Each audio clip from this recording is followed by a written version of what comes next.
a kind, more like the people in the world seeking perspectives with a different line. The kids who share their interests together with a similar kind. When they said Don Glover for Spider-Man, they didn't mind. The activists, directors, comments and the lectures, fanboys, professional artists and professors. Maybe a nerd who's just like you, talking about the things that you like too. So I invite you to the NOC in full color. You see me? Good evening, folks. Welcome to another Hard N.O.C. Live Google Hangout. My name is Shawn Taylor. I write for the Nerds of Color. Tonight we have a special, incredible panel talking about your favorite superhero of mine, Storm. On this panel tonight, we have Maya Glick, who is really busting her ass, and you need to support her, of getting a Storm film off the ground called Rain. She'll be talking about that. Absolutely amazing. We have Jamie, I'm going to pronounce the name wrong, hopefully it's Broadnax, who is Black Girls Nerds, who actually owns anything Black Girl and Nerdy on Twitter. And we have Mr. Greg Pak, the current writer of the new Storm series from Marvel. Once again, everyone, thank you for tuning in, and let's go. I guess the first question I want to ask everybody really is, why Storm? Storm is really, for me personally, she's the reason why I got into comic books. I remember it was back in the 90s, during the Chris Claremont, Jim Lee era of Marvel. I really was just drawn to this character, and I was just like, okay, what is this woman all about? And what was really cool during that time as well, the X-Men animated series in Fox was on. So I saw a cartoon, I loved it. I went ahead and checked out the X-Men comic books, loved those, and just fell in love with Storm. And she, for me, was everything that I wanted to see in a comic book character. And it's important as a young Black girl nerd seeing that, because she's someone who looked like someone I could be, someone I could relate to, and that means something. So she's definitely had an impact on me and what I was interested in at the time when I was reading comics. And you know, obviously she's been very pervasive to other audiences and other folks that are currently reading comics. So yeah, just on a personal note, I just was able to identify with Storm. Yeah, that Fox cartoon was like, we called her Monologue Storm. Well, for me, so when I was a kid, I was, you know, I was in a situation where I was very isolated and kind of an outcast, and I didn't really have a clique or a community to usher me into comic book world. I was very into Star Wars. That was my escapism. But didn't know anything about comic books. I knew that Storm existed, but the way that she was, classic Storm for me, never really did much. She was still kind of cookie-cutter female superhero, but they just kind of used a different tint and the ink.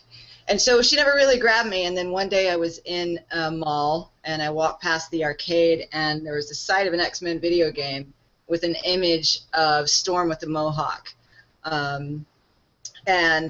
And I still, when I remember that moment in my childhood, it's like the way that people talk about having a vision of the Virgin Mary, you know, like in the desert. It's seriously, like, I get chills because I was that isolated as a kid.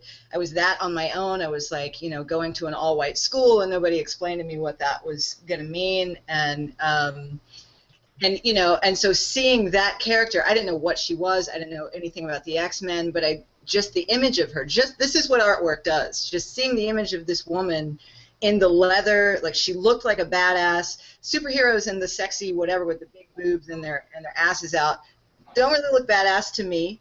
But in the leather with a knife and holding lightning with a mohawk, that was the chick who I wanted to come to school with me and beat up all the people that were bullying me. And she just kind of moved into my psyche and stayed there. And yeah, so that was my intro to her, and that's the Storm that's stayed in my heart. Greg? I grew up. I'm half Korean, and I grew up in Texas, and I've joked about this. You know, Margaret has a bit where she talks about when an Asian person would come on TV, her whole family would get together and say, "Oh my God, there's an Asian person on TV." You know, Asian person, everybody would come and run and see. And watch the TV because there was an Asian person on it. It's so rare.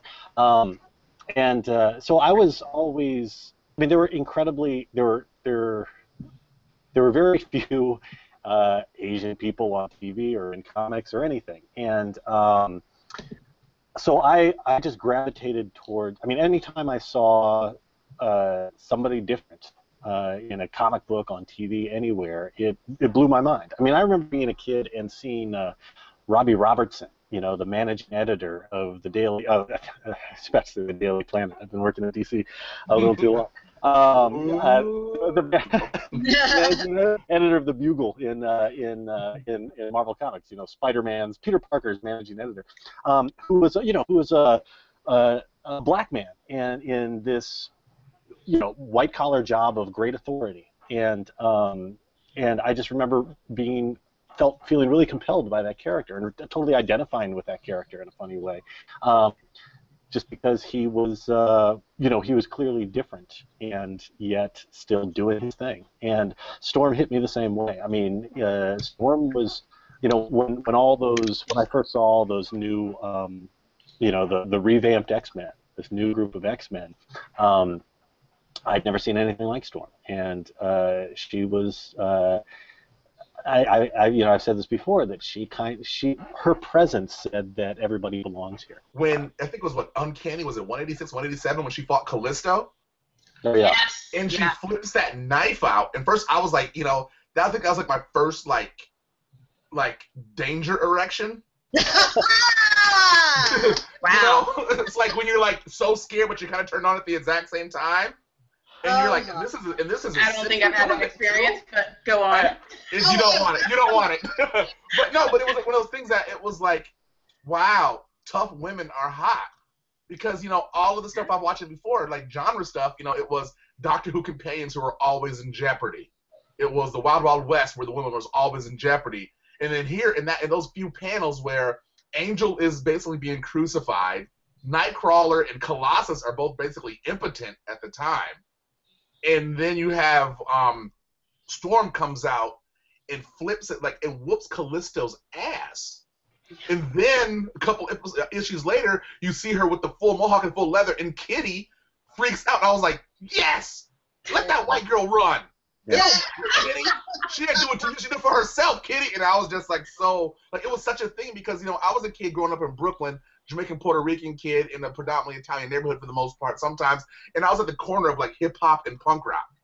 You know, I was at this intersection, and that kind of brought everything together for me at the exact same time, and realizing that I really don't have to follow anybody else's lead. I can do whatever the hell I want, and that was like pop culture permission to kind of be the cultural hybrid that I am. Pop culture permission, I love that. The cultural hybrid is also really interesting. I mean, I think Storm's fascinating also because she's totally cross-cultural. You know, the character herself is cross-cultural. You know what I mean? Like, she's African and African-American. You know what I mean? She's a mutant, but also a woman of color. She belongs to so many different communities, and so many different folks have identified with her. And I mean, that as a writer, that's solid gold. I mean, that's really great stuff to be able to work with. But also just as a reader, I've been kind of blown away also by the variety of people who have kind of reached out since I started writing the book. You know what I mean? Like, it's a really diverse group of fans. You've got a huge number of gay fans. You've got a ton of course, tons of African American women and men, and then all kinds of just comic fans. There are lots of. It's a very diverse fan base, which is awesome. It's also interesting because I think it's very easy for people like to have neat categories for everybody. You know what I mean? And Storm is the diversity within diversity, if you know what I'm talking about. Asian Americans aren't monolithic. There's no single Asian American voice, no single African American voice. There's so much diversity within every community, and Storm as a character lets you delve into a lot of different places in that kind of a way. So absolutely, and I think that's one of the things that the Mohawk especially does. Like, when people who are avid Storm fans, it's like when a band that's had a bunch of albums, and people say like, oh, I love this band except for these albums, and the Mohawk is divisive that way, and I kind of love it for that reason. When you talk about diversity within diversity, I've lived that. Like growing up the way that I did, you know, where I went to an all-white school and the people there didn't like me, and then the next place I went, people didn't like me who I thought were going to like me because of the way that I talk. So I was just kind of on my own. Like, nobody was going to accept me, and so then at some point I was like, oh, so then I can do whatever the fuck I want. Allow me into the circle, so how about I dye my hair purple? You know what I mean? Like, if you're going to look at me like I'm a freak, then guess what I am. But, like, the mohawk on Storm, like, people who are Storm fans, like, since I've been working on the film and since, you know, like, the imagery and stuff I've always been into, people, and I have to say it's usually men, will say, you know, I love Storm, but that mohawk is horrible. She needs her hair back, you know, and it's like, and again, for me, the hair itself, just the way that, you know, and it shouldn't be that important, but, you know, every black woman knows that there's a hair thing. We've got a thing with hair, and, like, people are so fascinated with our hair and what we do with our hair. And there's things you're supposed to do, and and just women in general, you know. Like, people will say, people have said on my Facebook page, people say in different forms, the mohawk is ugly. A woman shouldn't have her hair like that. She's prettier with long hair. She needs her, someone said to me on my page, she needs her goddess hair back. And I'm like, what goddesses have you seen, first of all? And, you know, who are their stylists? But I love that the mohawk, I love that it irritates people, you know. I love that it takes her out of the cookie cutter mold because, again, that's what drew me in the first place. Like, the mohawk, for me, seeing more of her skin makes her more ethnic. The hair, she wears the hair like a headdress. It makes her more regal in some ways. So, yeah, like, for me, the hair is like diversity within diversity and the way that it aggravates people. And so thank you for bringing it back. Oh, my Yes. Well, I can't claim total responsibility for that. The mohawk had come back before I came on, but I would have brought it back. I would have brought it back. Her hair is like De La Soul's Dead album. You know, everybody loved 3 Feet Behind Rising, and De La Soul's Dead dropped, and people were like, the fuck just happened?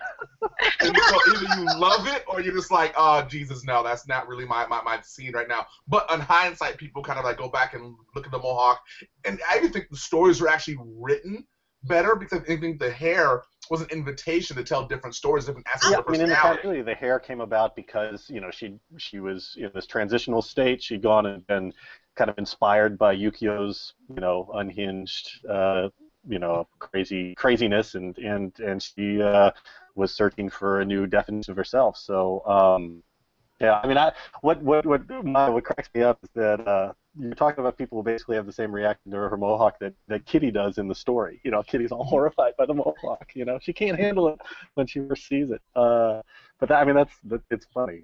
I mean, otherwise these stories, like, people don't have to love mohawk. You know what I'm saying? It's like within the story, it's fine if people don't like it. You know what I mean? It serves that kind of.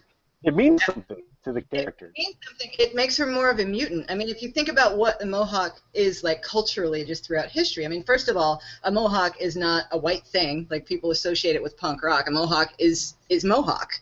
But even like if you think about, like, you know, punk rock kids in the 70s and the 80s, like, they were basically making themselves mutants. They were, you know, defying, especially when a woman does it, just defying, like, this is your standard of beauty means shit to me.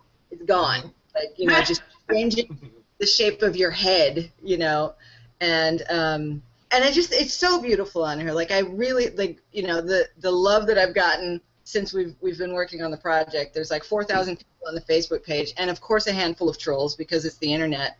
And some of the harshest criticism has come just because of the hair, and which is part of why it was so important to me, I think, in the first place. Before I ever had a mohawk, when I was just a kid, just feeling like an outcast, I didn't know anybody with a mohawk. I was however old I was, but seeing her with it, I knew, I was like, you don't look quite right. And I don't know what that means yet, but, you know, like the hair and all of that, like, because she had a mohawk, I knew that she was from my planet. You know what I mean? So it's like, it's okay that people hate it, and it's okay that, you know, that the reasons that people hate it. Like, I've been straight up called ugly. Like, the word ugly was used recently on my page. You know, like, why are you doing that to her? You look ugly like that, you know? It's like, because internet comments like a digital STD, I swear to God. Yeah. Never read the comment. touching on the hair thing, I mean, I don't know. Maybe it's because of the people that I follow or the folks that follow BGN, but there's been a lot of positive, feedback with the mohawk. Matter of fact, I just tweeted out, as we were prepping for the show, a photograph of Storm from the cartoon where she had the goddess hair, and somebody else tweeted, well, here's a sexier picture of her, and they had, her with the mohawk. So there's a lot of folks that actually really like the mohawk, and actually I've had a lot of conversations on Twitter as well about having her wearing just natural hair. Mm-hmm. And there's been photos that have circulated over the interwebs of her just having natural hair, and it's beautiful just seeing her with a fro. And so a lot of folks are actually a lot more progressive than I guess what people would think with respect to her hair. And I have noticed more people erring on the side of the mohawk or even a natural hairstyle, as opposed to seeing that interesting wig that's been worn in the movies for the last 10 years. Oh, speaking of the movies. Don't speak. You shouldn't the have movies that shall not be named. You opened the door. Don't open that door. Close it. Why do you think, seriously, she's probably one of the most compelling characters of the X-Men, of the X-Men they showed on those movies. Because Cyclops, no. Like Jean Grey, not really. But Storm, you look at Storm, and it was almost like, what's lower than anticlimactic? Like there's just something about she got on screen, and it was like all the color just leached out of the film. What is it about female superheroes in television or film that people seem to barely get right? I think they've done a fairly decent job with Black Canary on Arrow. But in the films, like, why do you think it's such a hard deal, especially with Storm? But for me, it's a form of kind of castration. Like when you have to. I don't have anything against the actress. Like the actress keeps coming up who played Storm in the movies, and I don't think it has much to do with her. It has to do with the writing. Like people throw somebody into a film, I think, as a token because they feel like maybe they have to, but they're so far in the background. I would much rather she not have been part of the ensemble because, like you were saying, she was so weak that, like when she runs for help because a dude turns into water, a woman who can create a tsunami was frightened by water and ran to get someone's help. And that, it was heartbreaking. But I think, like, sometimes when you see characters in movies, whether it's action figures or action heroes or whatever, a lot of people of color are thrown in as the token, and it's like, okay, we're doing you a favor, you're here now, but the character is either made so weak that it's sad, or the opposite, which also has been done to Storm, is that they're put up on such a high pedestal that then they don't really have any, human characteristics. The exceptional super Negro. Yeah, it's more different. Yeah, I don't know. I don't know if this is true or not, but I had heard that Bryan Singer didn't really read the X-Men comics prior to making the film, so that may lend something to it. But the problem is that the studios really kind of want money first, and quality and content is last. So with respect to them trying to market the film, they're going to go with a name actor. I know at the time everybody was all about Angela Bassett. Let's get her in this movie. But she turned it down. So even though she's ideal for the role at the time, Halle Berry went ahead and accepted the role, and she got that part because she's a name star. She was able to sell movie tickets, and that's really what the studios care about. They don't really care about what the fans have to say with respect to, just being interested as geeks of the comic book. So I just find that to be very interesting that celebrity trumps content, and feel free to correct me if I'm wrong about Bryan Singer, but I thought that maybe he didn't read the comics. That's what I had heard prior to making the film. But even if you've never read the comics, like, you can read enough, you can look it up on Wikipedia. Her name is Storm. It's a word that's followed by words like warning. She's clearly not going to be frightened by water. Like, there's literally a scene where she sees a pool of water and she gets scared and runs away. Like, if you do any background research at all, like if you know that that all of the other X-Men have some kind of darkness. You know that Magneto has darkness to him. You know that Rogue has darkness. You know that Wolverine has darkness. You know, but a character like Storm, I mean, her name is Darkness. That's her name. Her name is Dark Clouds and Raging Thunder, you know. But, what was really jarring for me, though, was seeing Halle Berry try to do that African accent in the first film, and then she just doesn't do it anymore through the rest of the films. Like, all of a sudden, the African accent just magically goes away. I don't even remember her trying it. That's kind of a Princess Leia thing. It was subtle, but it was there in the first film.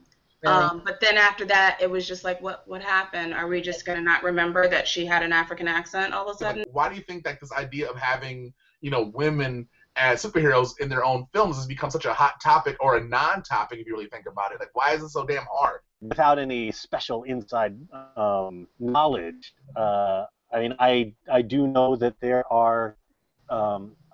I think it's I've thought a lot about this in terms of Asian American movies. You know what I'm saying? Because you know, throughout film school and beyond, I was making short films and my feature film Robot Stories and casting a lot of Asian Americans, just because that's what felt right to me. And but it's not something you see in big movies. I mean, you'll see people as in the background. You'll never see an Asian lead or Asian American lead. And the interesting thing is that demographics will dictate this will happen.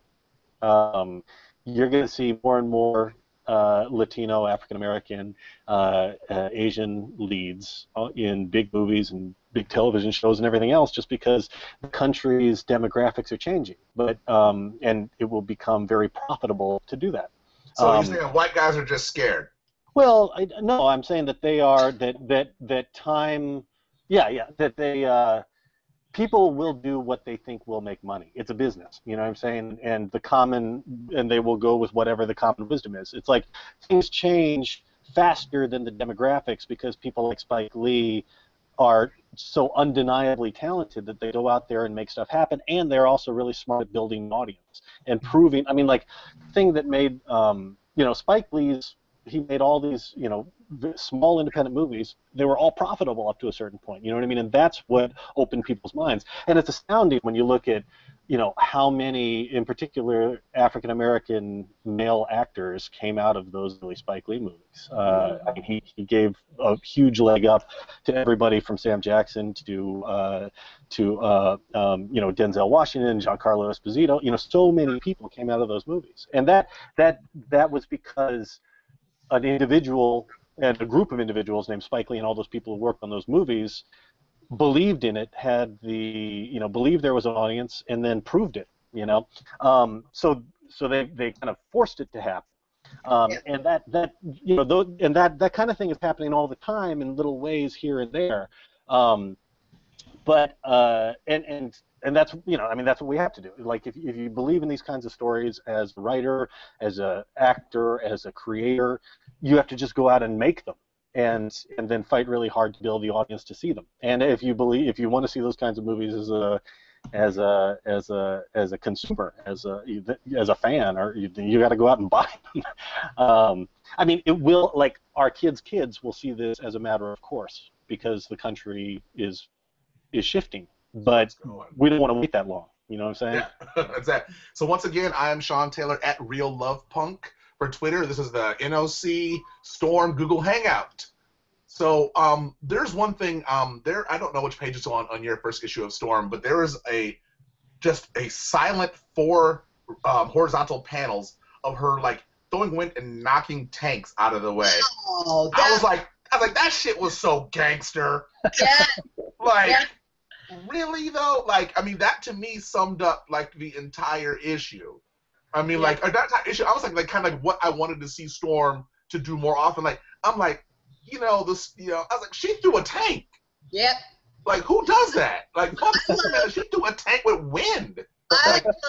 I love so much about this issue, and again, like, I want to say, like, I was very excited when the first X-Men movie came out that Storm was going to be in it, and then my heart was broken. So when I found out she was having her own, when I found out that the books were coming out, I got really excited, but I was like, kind of like, oh, a new Star Wars is coming out. I'm like, okay, maybe. And so when this thing came out, I was like, we'll see.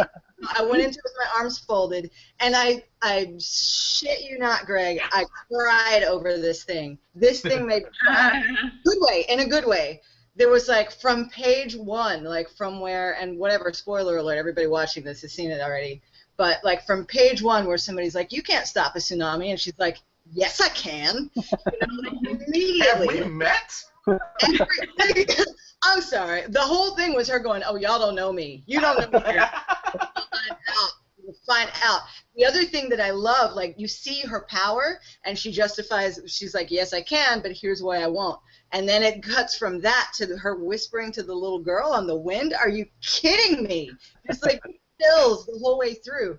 And then I also love, and this is, you know, hat tip to Victor Ibanez, the way that she is drawn in this book is maybe the first time that for me she's a black woman. Like she's completely black. You know what I mean? Yeah. No, I love hearing you say that. That means a ton. I mean, everything you said just made my week. You know what I'm saying? It's you are my target audience. It really is. Like for a first issue, like you get the full power, literally her full power, and you.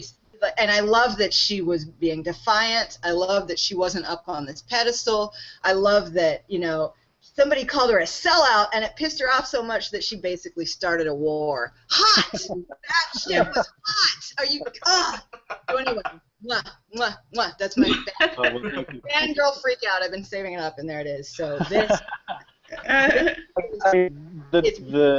The nice thing, I mean, I just got to say thanks to the editor, Daniel Ketchum, you know, because Daniel is probably the world's #1. Well, he's the world's #2 Storm fan after you. But you know, he's got this huge passion for the character, and you know, and he got the green light and he made it happen. You know what I'm saying? And again, that's like it's because of people like Daniel that this stuff happens when it happens as well. You know what I mean? Like the folks working within the industry, there are tons of people who care deeply about these characters and this stuff the same way we do. You know, the same way you do and I do.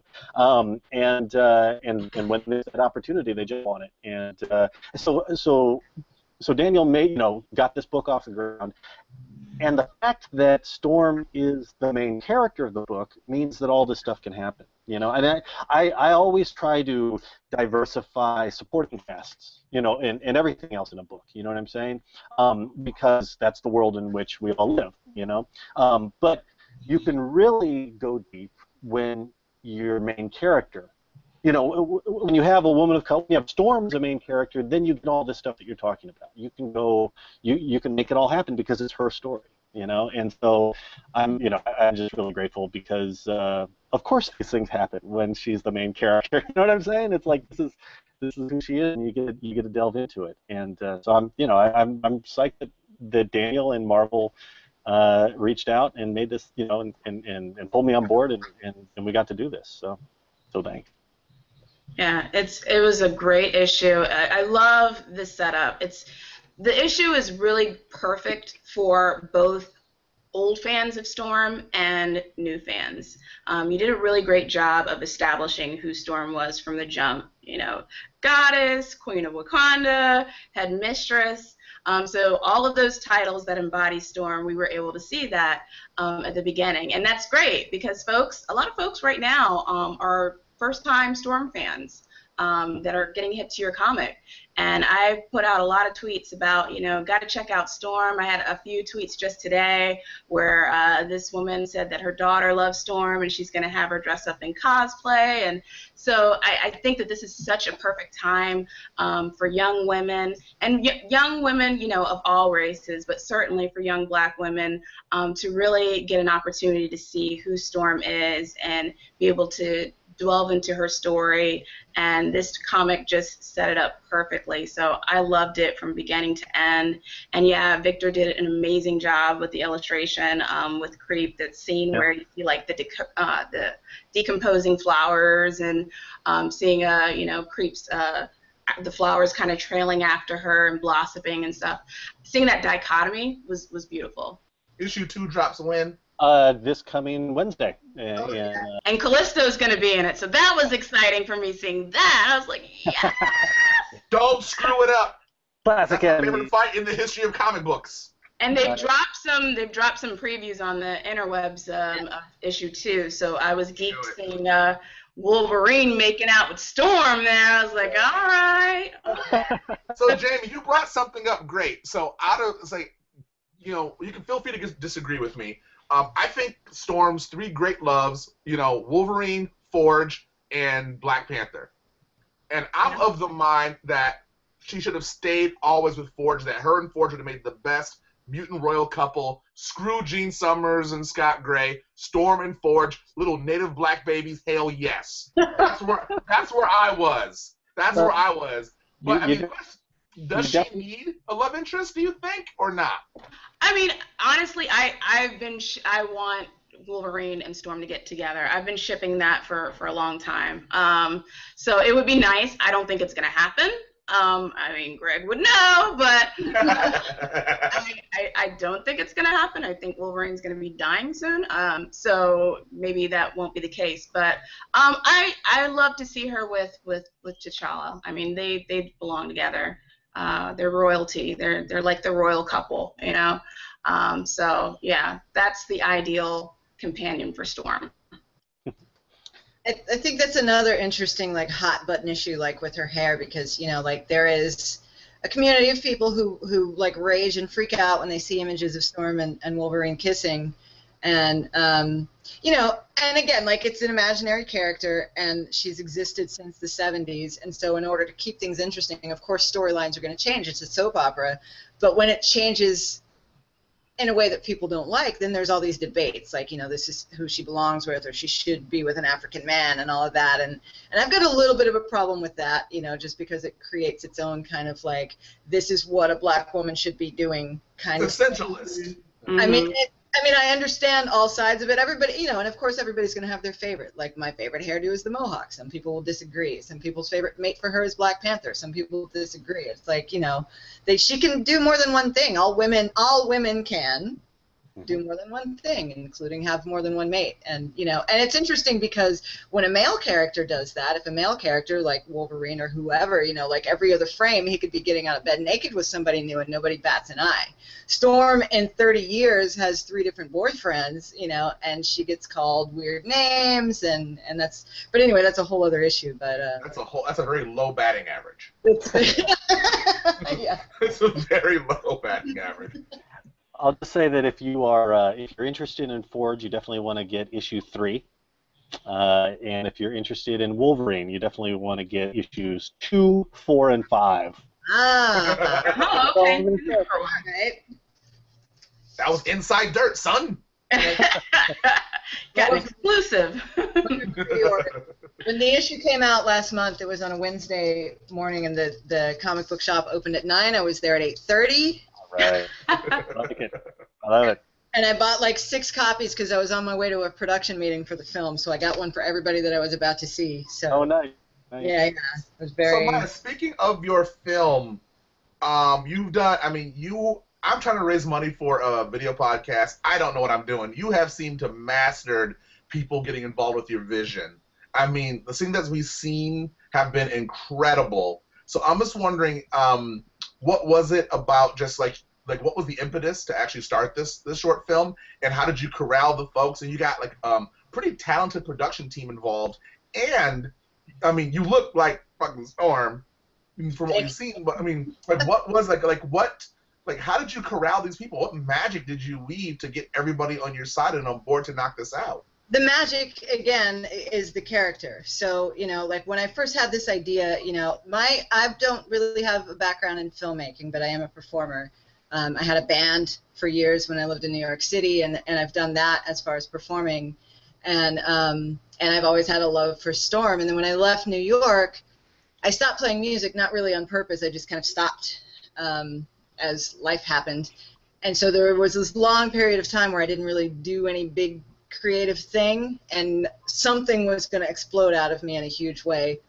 There was a tragedy that happened in my life that we won't get into, and I went through a process of having to regain my own power. And so during that time where I found myself very depressed and feeling very powerless, I rediscovered the life-death books, and this became my favorite piece of art. I don't know if you can see that, but the image of Storm on the first page of Life Death, where she's curled up in bed, that was me for about 2 years, and I just became fascinated with, the whole process of, I had my own process of trying to find strength again and find power again, and all of that. And as far as, I started to study martial arts, and I started to do the Spartan race, and I started to do all of these things that to other people that were following me seemed heroic. And at some point in there, I shaved my hair into a mohawk, which is the third time in my life I had a mohawk. And started popping up, like there was, people that would call me Storm, again, because I had the mohawk. And so that was there while I'm reading Life, Death, and while I'm going through what I was going through.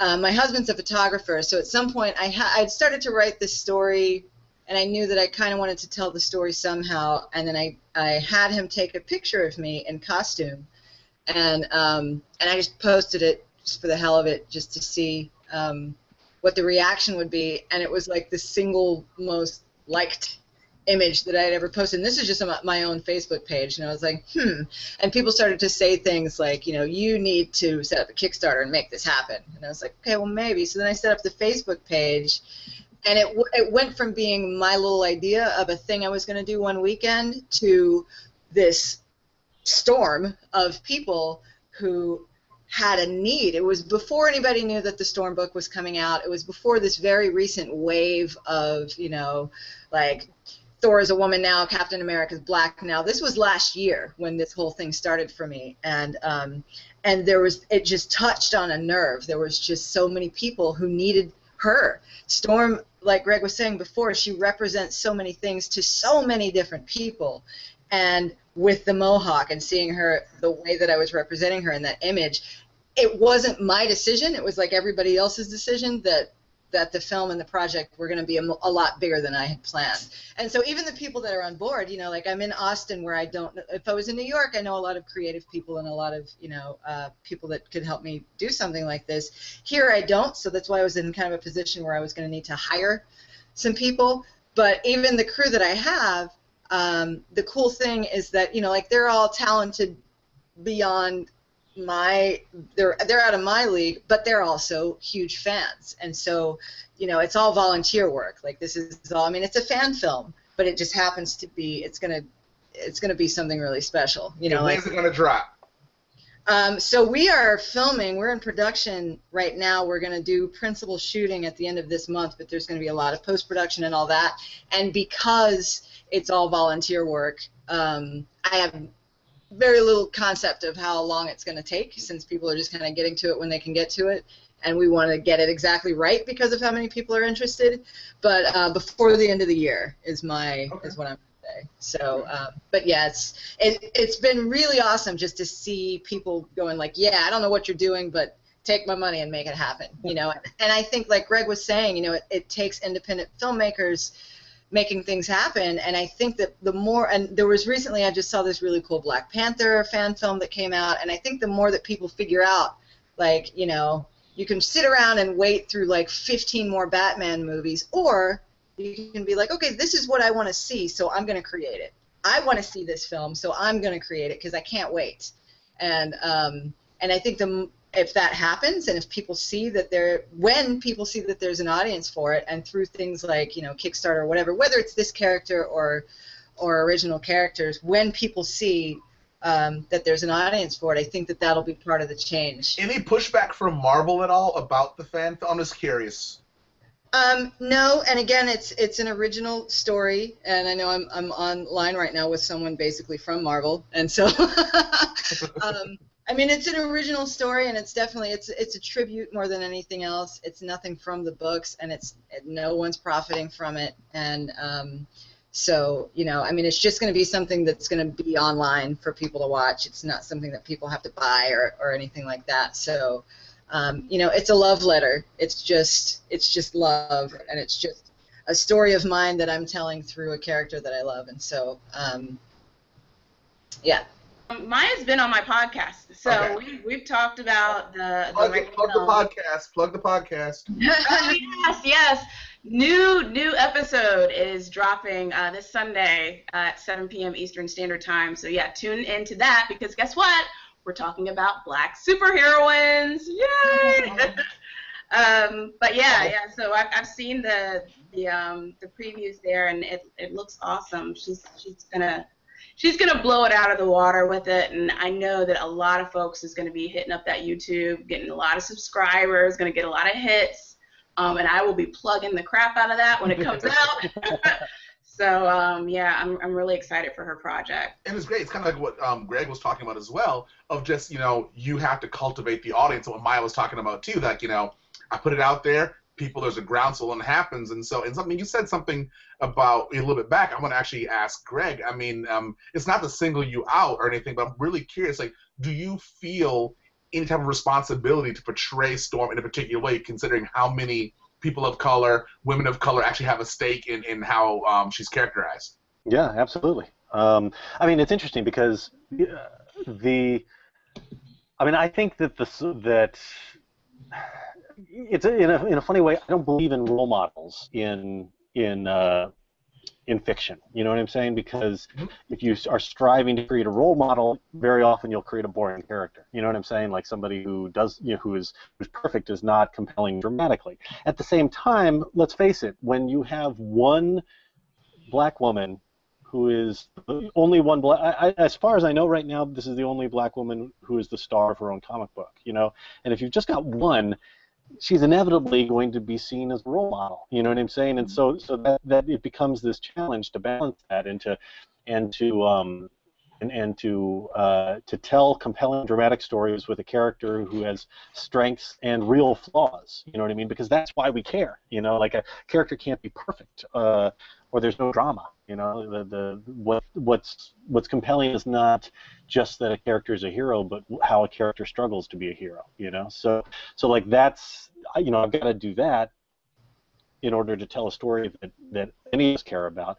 But at the same time, I'm very aware of the fact of, because Storm meant a lot to me as a kid. And I mean that scene that Maya, that you were talking about, I just love the fact you included, or you honed in on that scene with Storm and the little girl in the tsunami. That this little girl's like watching Storm while this tsunami is tearing around them, and the little girl's like, she's just in love with Storm. She loves the fact that Storm has come here, and she trusts her, and that that just the fact that in our real world, the character means so much to so many people. In the fictional world, I think the character would mean so much to so many people.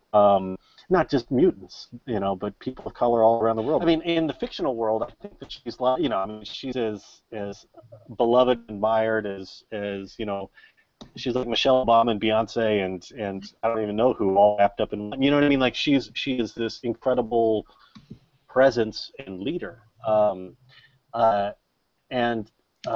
so yes, I definitely have thought a lot about that. I've thought about what she means to a lot of different communities, and I'm trying to, keep that in mind while I'm also trying to write a character who is, heroic and flawed at the same time. It is an ongoing, it is a responsibility. I kind of felt the same way when I was writing the Magneto Testament book back when. I did a book edited by Warren Simons. It was his dream project, really, to do the origin story of Magneto, which was a Holocaust story, because he's a German Jewish kid trying to keep his family alive during the Holocaust. And I had the same kind of challenge there, where we want to tell a story that I felt a huge responsibility to make sure I got that history right, and and to deal with the Holocaust in a non-exploitative way. You know what I'm saying? There's just so many layers to the way to representation in that. And the same thing with the Turok book I'm writing, which is about a Native American. So. You just say Turok? Yeah, I'm right. You bringing him back? Oh yeah, he's been back. Oh, I didn't know. Oh, that was like the original. That was like one of my favorite books ever. So. Oh, cool. Awesome. I love it. It's a dynamite book, and I think we're on issue 7 is going to hit pretty soon. I pick it up. Hey, so we're actually coming up on time, like about 10 more minutes. But I want to ask a question, because Grant Morrison has said in several different occasions and forums that comic books are basically cave paintings. and artists and audience are just actually reapplying the paint as time goes on. Do you think that comics themselves, and especially Storm, is as mythic as that? Or do you think it's just, are comics our new mythology, or are comics just comics that we project on and glean lessons and things from? I think it's different for every individual, you know what I mean? Everybody pulls something different out of whatever they read. So it's, if some people, absolutely, comics are the mythology that, you know, help them define their lives, you know? I mean, the big similarity that people talk about all the time, and it's true, is that comics have these larger-than-life heroes who have superhuman powers, just like stories of the gods back when. And there's something about that kind of story which kind of lends itself to a exploration in huge form of the kinds of responsibilities we have in our everyday lives. You know what I'm saying? It's like, I think those stories are compelling because, you know, the kinds of everyday destruction we face, or, you know, in our everyday mundane emotional lives, feels as huge as, you know, Zeus blowing up a mountaintop or whatever. You know what I mean? So the stories resonate symbolically in that kind of a way.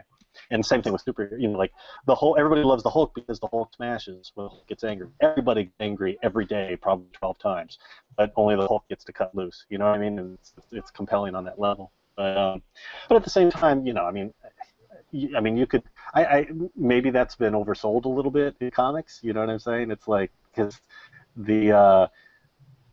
I think that comics are also soap operas. You know, are soap operas the new mythos? I don't know, but they're just compelling serial stories that are about, you know, who we are as people. You know. I think it was great how Maya brought that up earlier too, saying that they're soap operas, but there's something about following somebody. I mean, I'm thinking I'm 42 in a couple of weeks. And I have some of your old Warlock stuff. I mean, so you know what I mean. But you look at, like, I mean, for 42, I've been reading comics since I've been 4. You know, so that much of my life. And you're right. I mean, it's, you know, it's silly. Then we got into the somebody too many pockets, oversized bicep phase, where I kind of phased out a little bit. Then we come back, but there's something about this continuing, almost kind of like literary companion. Like, I read Shakespeare, studied Shakespeare, wrote dissertation on Shakespeare, whatever, but it doesn't have the same effect on me as like a comic book does, where I followed it. And maybe is it because I'm kind of curious of what Jamie also and Maya have to say about this too, but like that the different voices, that almost becomes like almost like a chorus for the character. And I'm wondering, how are we seeing Storm in that way, like as a chorus of voices bringing this character to life over what, 3.3 decades? Chorus of voices is a good way to put it. And again, like the way that the film happened for me, like I said, it originally was just some thing that I thought was going to be all me, but it was a chorus. It was lots of people having this need to see her. And I think one of the reasons that people live with comic book characters for so long, you know, like you were saying, you're in your 40s now, and is it a silly thing to hold on to? I think about comic books and the characters. I made this analogy before, the same way that I think about music. Like, people collect albums, and people have, you know, they're you know, not that you necessarily keep rock stars as idols for your whole life, but you always will be in love with the music that you grew up with. It's always going to have a place. Like, there's, you know, like there's films that you go to see and you go, oh, that was fun, and then there's characters that you meet that live with you, and that's how I feel about Storm. Like, you know, she moved into my skull when I found her that way, you know, on the side of that video game. And when I read about her, like when I read this first book, again, I was looking forward to it being a cool thing, but this story is living with me. Like, I need to know what she's up to now, you know? Like, I want to know the day that it comes out. It's like a friend that I haven't heard from, you know? And is that silly? I don't know. Is it silly to run out to go see your favorite band when they come to town? No, it's not. It's just, it's part of your own, not necessarily mythology, it's just part of your music. It's part of who you are and how you... I'm too damn old to have guilty pleasures. I like what I like. Fuck you. You know, what is it like? What's the enduring legacy of your relationship with Storm, and then also Storm as a, I don't know, maybe a catalyst of a new involvement of people of color, women of color, in getting into the comics, coming into cosplay? I mean, kind of curious. Like, what do you see Storm's role in that? I mean, I think Storm is going to be playing a big role, obviously, in the blurred community because she is now this iconic figure that's going to help mobilize a lot of women to want to get into comics, whether they want to be a writer or an illustrator. Cosplay. This new comic is definitely Storm is going to be like the one to be playing. But I think also, just overall, Storm has just been a really great character who has resonated with us over the years. And I like the analogy that was brought up about the soap operas. I never thought about it that way, but yeah, like comic books for me was very much like a soap opera.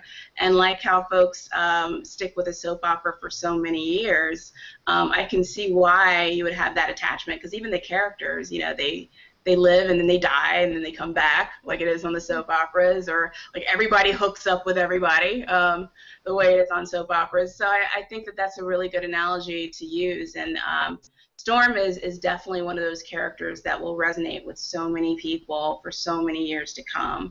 And as Greg touched on it, not just people of color, but everyone. A lot of the folks that I tweet with, they're not black and they're not female, and they're all about Storm and they want to cosplay as Storm.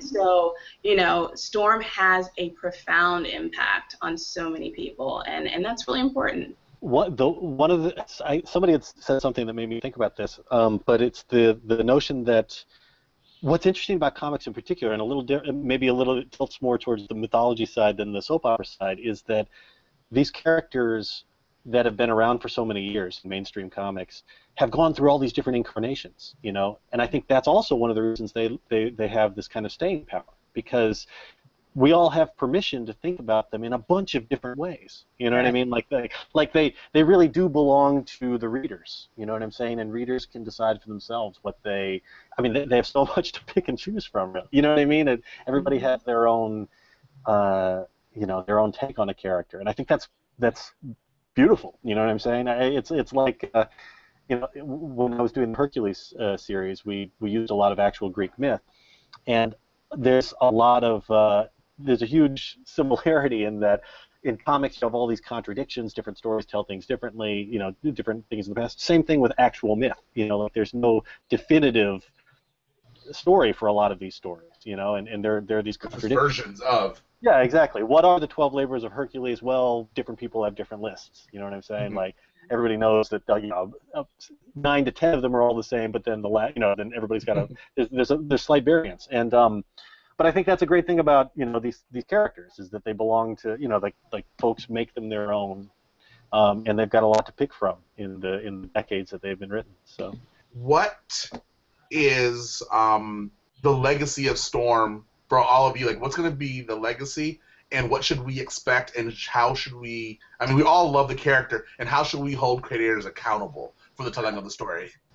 That's pressure. like right here. I mean. Yeah, there should probably be no accountability. I think that's.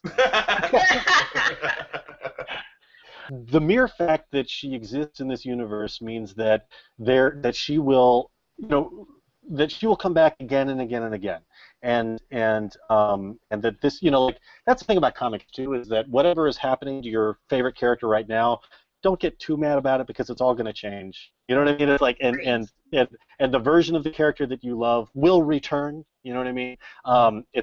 These things go in cycles, but. I mean, the fact that folks have that I've got the chance to write this book now is amazing. You know what I mean? And not something I would have ever dreamed of. It was my dream, actually, for a long time, and it actually happened, and that's beautiful. But I won't be the last one to do this. You know what I'm saying? And however many years from now, it's really humble of you. Thank you. It will happen again and again, and it'll get better and better. You know what I'm saying? So the legacy of the character is that since she exists, since she has become a legacy character within this universe, she will never go away, and there will always be another chance to make her great and to tell great Storm stories. And it could be you doing it next time. You know what I mean? Like whoever is watching, it literally is. It could be anybody who is the one who steps up to do that, and it will be. You know what I'm saying? Like more and more folks will have the chance to write and draw these stories as the years go on, and I think that's a great thing. That's why it's so important, honestly, to keep creating these kinds of characters, so that so that they can go on and be legacies. And yeah, so I'll just throw that out there. Thank you. Greg Pak, the current writer of Storm.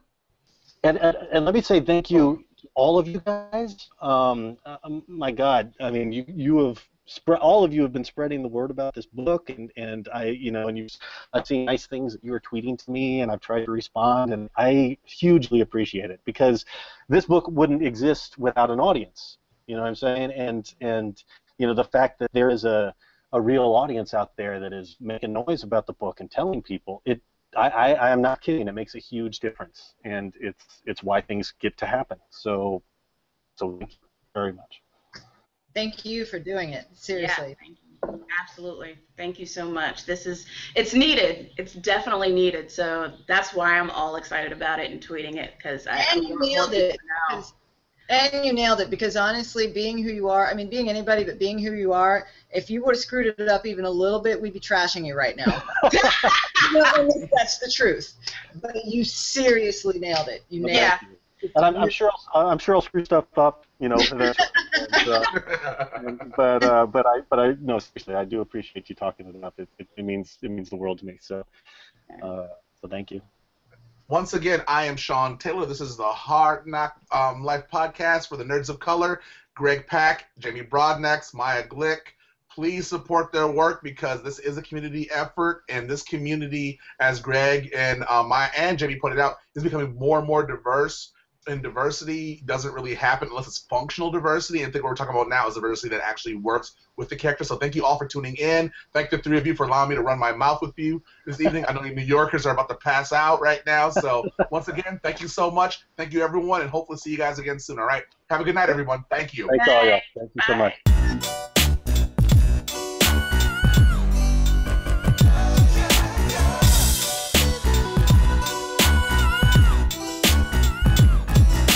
NOC in full color, you see me? The Hard N.O.C. Life, comics, movies, and TV. Yeah, pop culture with a different perspective. Watch it on your screen, hit play, so check this. This is the Hard N.O.C. Life, but not the chica kind. More like the people in the world seeking perspectives with a different line. The kids who share the interest together with a similar kind. When they said John Glover for Spider-Man, they didn't mind. The activists, directors, comments, and the lectures. Fanboys, professional artists, and professors. Maybe a nerd who's just like you, talking about the things that you like too. So I invite you to the NOC.